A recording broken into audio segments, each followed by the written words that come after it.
পুনরায় উচ্ছেদ অভিযান, উদ্ধার হলো সরকারি জমি, জরিমানা ২,০০০ টাকা।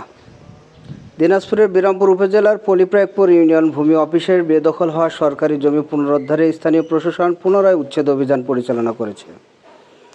অবৈধ দখলমুক্ত করে সরকারি সম্পত্তি রক্ষা এবং ইউনিয়ন ভূমি অফিসের স্বাভাবিক কার্যক্রম নিশ্চিত করাই ছিল এই অভিযানের মূল উদ্দেশ্য।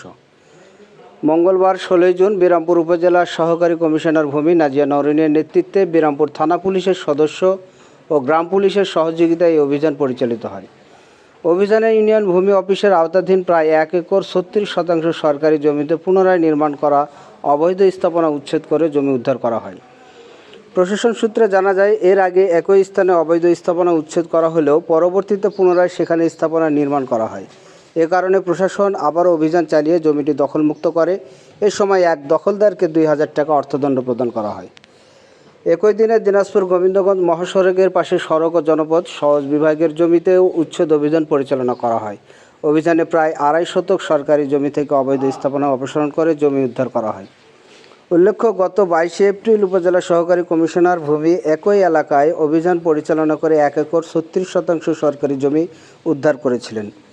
তবে পরবর্তীতে পুনরায় দখল চেষ্টার ঘটনায় প্রশাসন আবারও কঠোর অবস্থান নিয়ে উচ্ছেদ অভিযান পরিচালনা করে।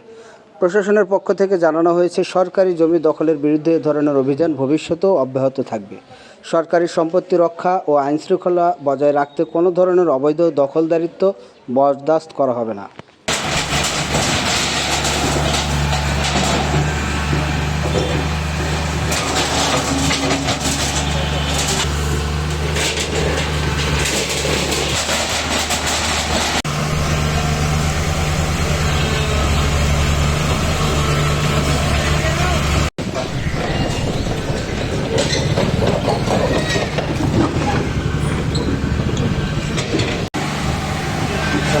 এর আগে ভাঙলো না কিছুদিন আগে, আবার ওই যে আস্তে আস্তে করতেছে, এই জন্য আবার ১০০